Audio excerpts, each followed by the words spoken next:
Welcome to part 2 of our slow, unplanned family road trip through New Zealand's South Island.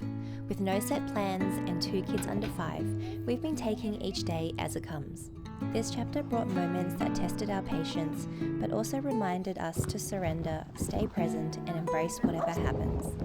I think this trip has taught me a lot about being a parent, and I'm so grateful to be able to share it with you.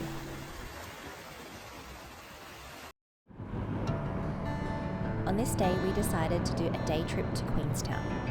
It's a 45-minute drive up a very tall mountain and down the other side through a quick series of hairpin turns. As a result, my daughter and I got really car sick, so we needed to stop somewhere and get some fresh air.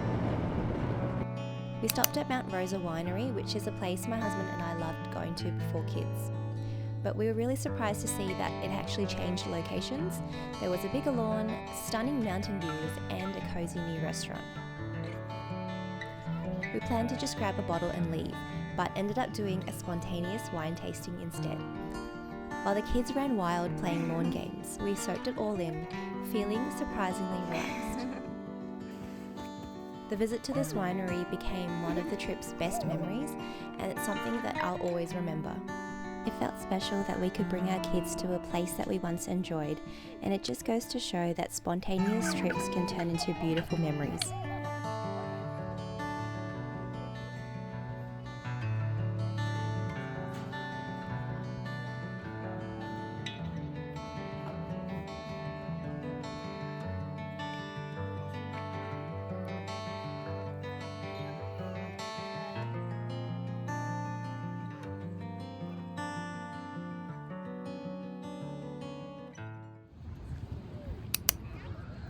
There wasn't actually much time once we got to Queenstown, but we still made the most of the afternoon at the beautiful playground next to the stunning lake and mountain views.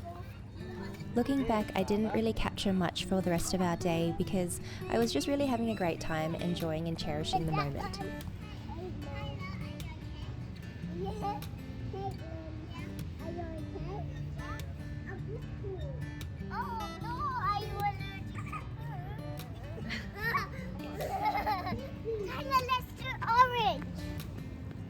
By the end of the day, we all agreed that this day was our favourite day of the trip so far.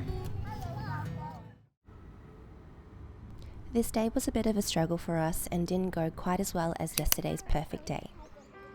We visited Puzzling World in Wanaka. It had 6 illusion rooms as well as an outdoor maze, but I think the illusions were a little lost on our children and the ghost-like holograms actually freaked them out. Tyler. Oh dear. I think the overstimulation of this place didn't help our overtired children, as well as a mum that's prone to motion sickness. Oh my goodness. Oh, you are massive.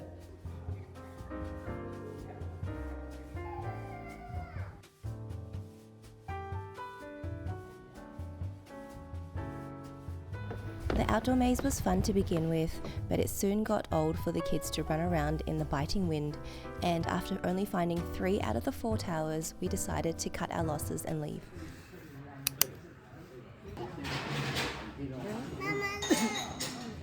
Wow, 2 waffles.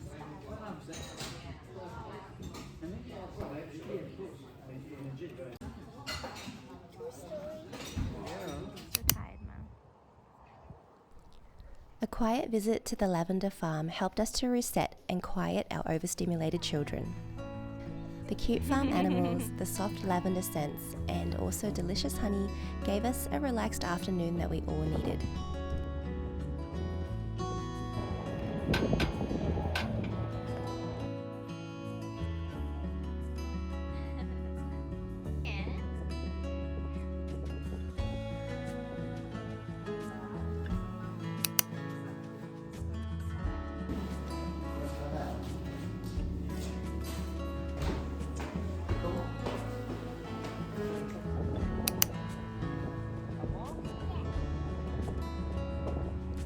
After a short nap in the car, things were beginning to look up for us.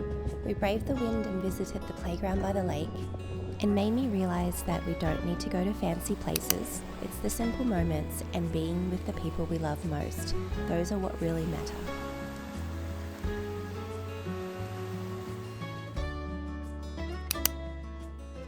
Since it was our last night in Wanaka, we wanted to finish it off with a bang. So of course we chose a really nice Italian restaurant to take our 2 overtired kids. And you can imagine how that went. Let's just say that we are lucky Tyler didn't order an orange coloured pasta.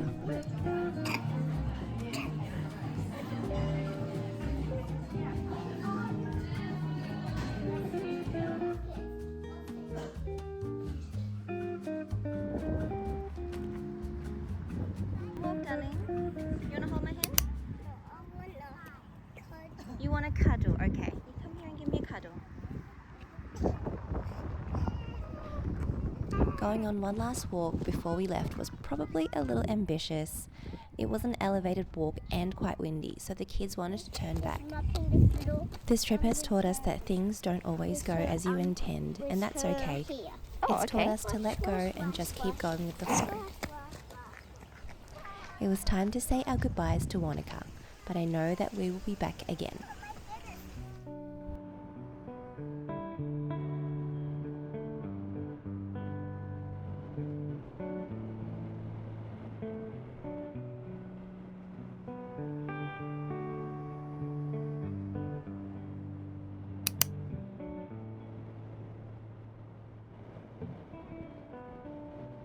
After a long drive back to Tekapo and many "are we there yet?", we finally made it to Tekapo Springs, where we could just relax and enjoy the hot pools.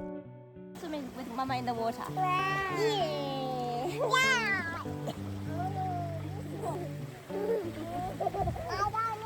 Okay, you don't need help.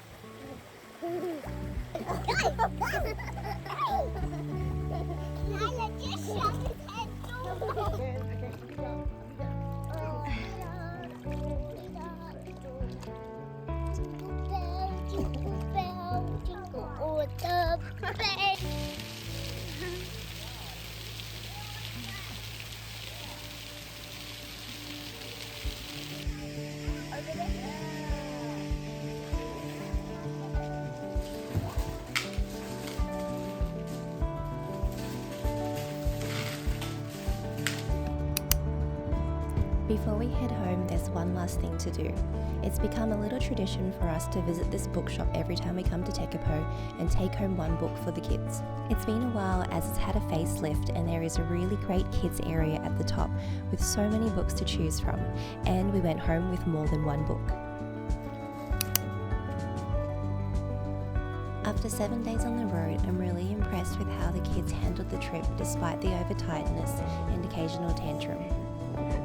Their routines were out of whack, but they just went with the flow, and it was a really enjoyable trip for all of us. Thank you so much for watching our little travel diary. If you haven't seen part 1 yet, you can catch up on that here, and I'll see you back home in the next vlog.